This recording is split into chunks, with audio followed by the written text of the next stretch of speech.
Hello everyone, welcome back to blogs with Divya. Radhe Radhe सबको। कैसे हो आप सब? तो यहाँ पर आप देख सकते हैं हम लोग हैं रास्ते में जा रहे हैं। गर्मी बहुत लग रही थी, इस वजह से फेस को इग्नोर करना बहुत ज़्यादा ही एकदम ह्यूमिड सा है। और हाँ, हम लोग आए हैं रेलवे स्टेशन। जैसे कि आप देख ही सकते हैं, काफ़ी सालों की यादें एकदम से ताज़ा हो गई, क्योंकि रेलवे स्टेशन जाने का मौका ही नहीं लगता। जहाँ भी जाते थे अपनी गाड़ी से ही जाते थे, इस वजह से तो कभी मौका ही नहीं लगा। तो इतना अजीब सा भी लगा और बहुत कुछ मेमोरी फ्रेश हो गई। आप लोगों के साथ बहुत सारी ऐसी बातें की हैं जो मैंने कभी नहीं की आज के इस वीडियो में, तो उनको विदाउट स्किप किए हुए सुनिएगा। और बहुत कुछ शेयर किया आज। अक्सर ऐसा होता था, मैं कैमरा बंद कर देती थी, नहीं शेयर करती थी, पर आज मैंने खुल के शेयर किया। रेलवे स्टेशन आकर के पता नहीं मेरे अंदर क्या जाग गया था, मैंने बहुत सारी बातें शेयर की हैं। तो चलिए, विदाउट वेस्टिंग एनी टाइम देखिएगा इस वीडियो को। दिल की बात का ही वीडियो है, थोड़ा सा भी पसंद आया लाइक। आओ चलो फटाफट, तुम चलो आगे, नन्नू छोड़ो।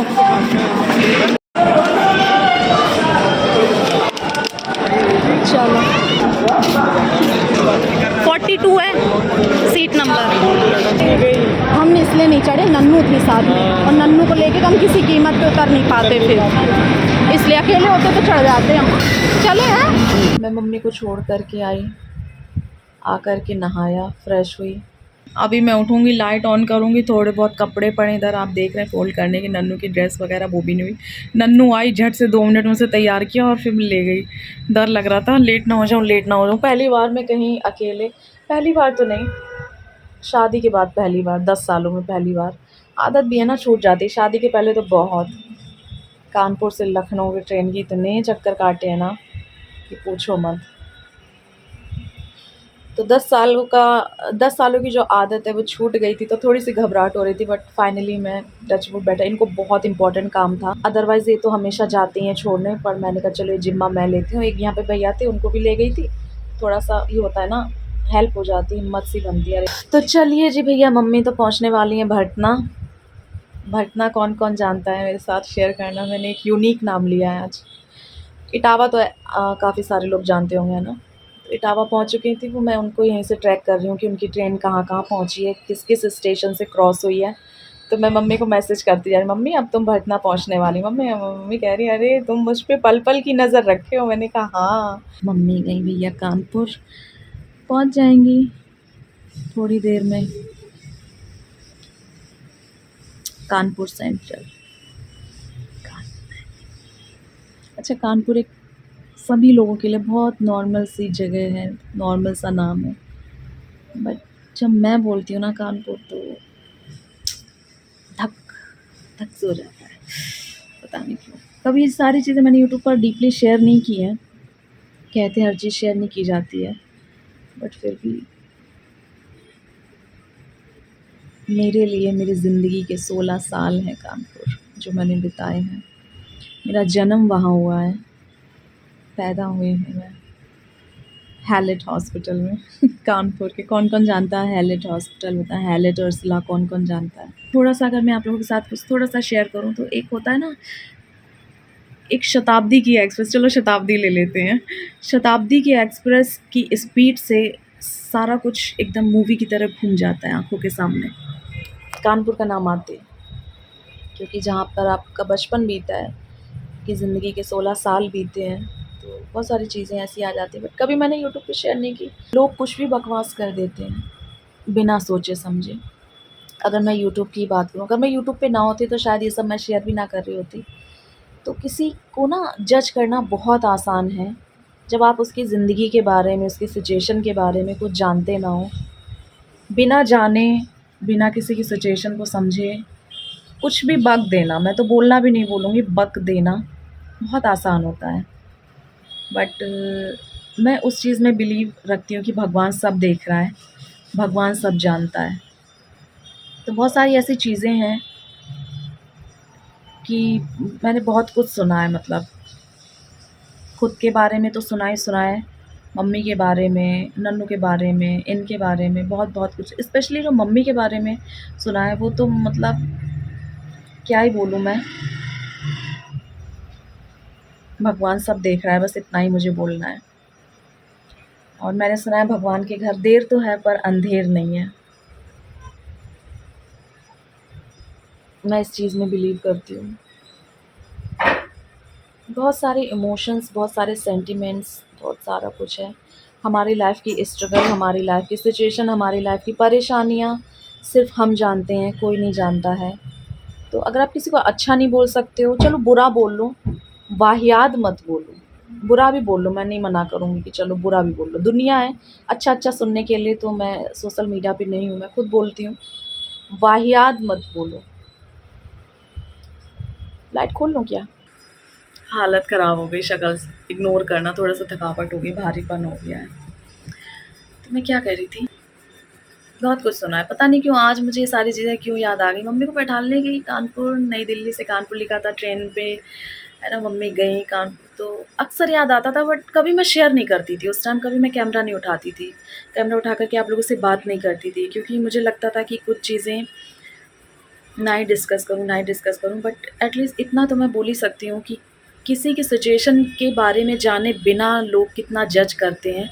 जज करते हैं तो चलो अच्छी बात है, इतने गंदे तरीके से, इतने घिनौने तरीके से बातचीत करते हैं, क्या-क्या नहीं बोलते हैं। कानपुर, कानपुर ने मुझे ज़िंदगी दी। 16 साल बीते मेरे वहाँ, मेरी स्कूलिंग वहाँ से हुई। पार्टी की, फंक्शन की, अंकल की, मामा की, शादियों की शॉपिंग हुई है बचपन में शिवाला मार्केट से।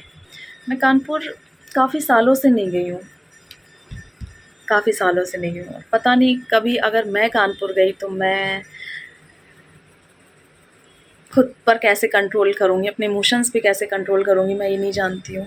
किसी को ना शौक नहीं होता है स्ट्रगल करने का, सबको एक नॉर्मल लाइफ़ जीनी होती है, अपने घर में रह कर के स्मूथ लाइफ़ जीनी, सुकून चाहिए होता है ना? किसी को नहीं चाहिए होता है कि मैं स्ट्रगल करूँ, है ना? हमें स्ट्रगल करना पड़े। तो ये आपकी चॉइस नहीं होती है। कभी-कभी आपकी डेस्टिनी होती है, भगवान की मर्ज़ी होती है, या जो आप बोल रहे हैं वो होती है।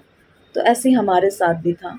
हमारी डेस्टिनी ने हमसे लाइफ़ में जो करवाया, सिर्फ़ भगवान जी ने करवाया, क्योंकि उनकी मर्ज़ी के बिना तो एक पत्ता भी नहीं हिलता है ना?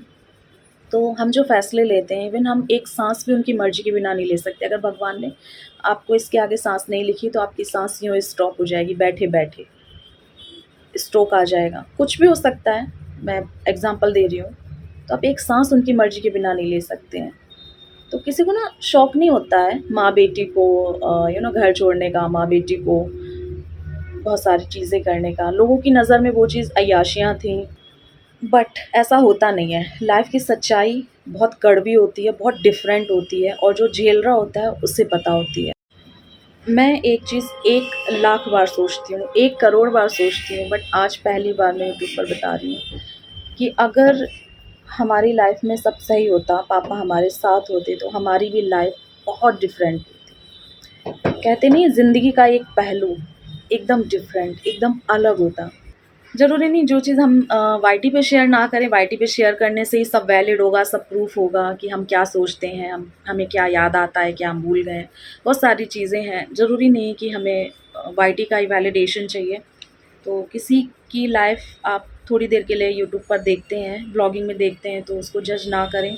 बस मेरी तो यही रिक्वेस्ट रहेगी, बाकी आपकी इच्छा है, आप जैसा बोलना है आप बोलें, आप अपना कर्म ख़राब करें, अच्छा करें, मुझे इससे कोई लेना-देना नहीं है। बट एक कसक जो मन में रहती है ना, कभी-कभी सोचती हूँ काश नाना ने सही फ़ैसला सही वक़्त पर लिया होता, तो आज उनकी बेटी की और उनकी बेटी की जो जो भी औलाद होती, उस वक़्त शायद मैं ना होती।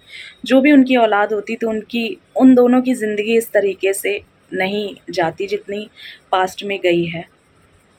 बस इतना ज़रूर कभी-कभी लगता है। तो बट वही बात है कि इंसान फ़ैसले भी वही लेता है जो डेस्टिनी बननी होती है ना? मैं बहुत ज़िद्दी हूँ एक्चुअली। मुझे बहुत घटिया से घटिया बातें बोली गई, बट यूँ बोली गई कि अब ये बोलेगी, अब ये तिलमिलाएगी, इसको मिर्च लगेगी, अब ये सारी हकीकत बयाँ करेगी, ये करेगी, वो करेगी। मैंने उन सब के अरमानों पे पानी फेर दिया, सबके जो चटकारे लेने के लिए बैठे थे। मुझे नहीं शेयर करना था तो मैंने नहीं किया, और कोई माई का लाल या माई की लाली मुझसे शेयर नहीं करवा सकती। जो उल्टा-सीधा बोल रहे हैं उनकी बात कर रही हूँ सिर्फ़। बाकी तो मेरी यूट्यूब फैमिली वो तो कभी मुझसे पूछती नहीं है, दी आपको जब ठीक लगे तब करना। तो मैं सिर्फ़ लाइन उनके लिए बोल रही, कोई माई की लाली मेरे से उगलवा नहीं पाई कि क्या है क्या नहीं। बहुत मतलब हे भगवान, मेरा गला रुक ही नहीं रहा आज, हलक से बातें आ रही हैं कि तेरी तो मम्मी की शादी नहीं हुई है, तुझे गटर से उठाई के लाई है। मतलब मेरा कोई बाप है भी कि नहीं, मुझे मेरे बाप का नाम नहीं पता है। मैं मेरे मतलब है ना, मम्मी मुझे कहीं ऐसे ही पैदा करके ले आई हैं, बहुत सारी चीज़ें, मतलब बहुत सारी चीज़ें। ये तो ये ना, ये सिर्फ जोक मात्र है मेरे लिए, सारी बातें अब जोक, जिन पे मुझे हंसी आती है, तरस भी आता है बुद्धि पे। बिना सोचे समझे लोग कितनी बड़ी जुबान रखते हैं।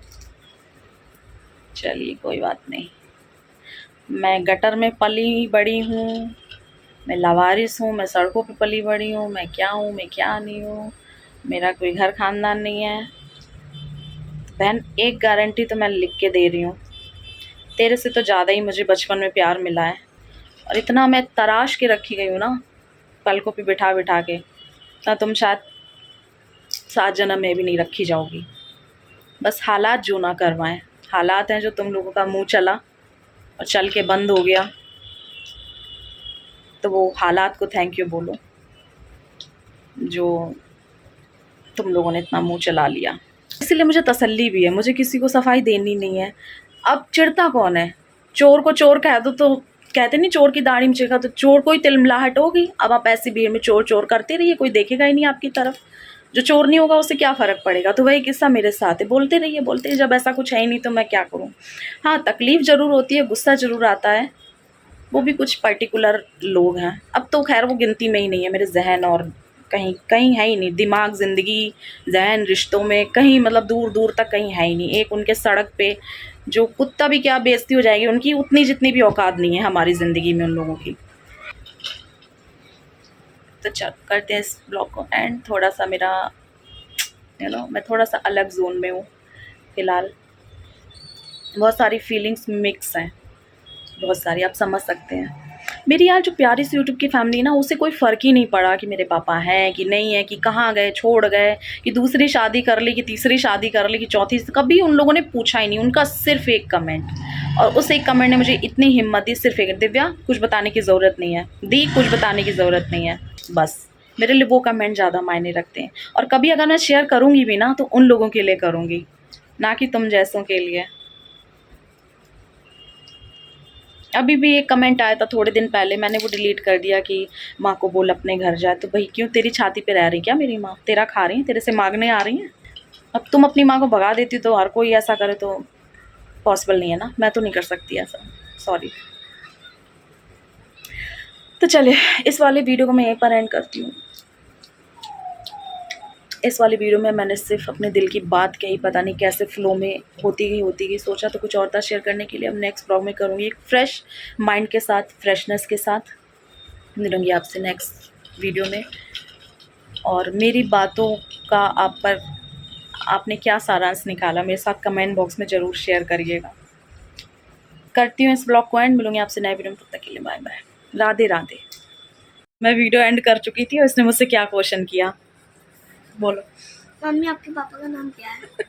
मेरे पापा का नाम क्या है बोल रही है। बेटा मेरे पापा का नाम नहीं है, मुझे मेरे पापा का नाम नहीं पता है। बता चुकी हूँ तुझे, रजनी हो रही है, बता चुकी हूँ ऐसे कितने बार, तब भी ये भूल रही है। कब बताया हमने? कब बताया बताया नहीं तुझे है? बच्चे ऐसे होते 2 मिनट में नाक कटवा देते हैं आपकी, जैसे बचपन मैंने मम्मा ने कटवाई थी एक बार नानी की। क्या कुछ क्वेश्चन था तो मैंने कहा नहीं मम्मा ऐसे नहीं, ऐसे, तो सब लोग वहाँ हंस दिए थे, तो मुझे भी शर्म आ गई थी। तो बच्चे लोग ऐसे ही करते हैं। फिर याद रहेगा, फिर तो नहीं भूलोगी, अभी बता दूंगी तुम्हें।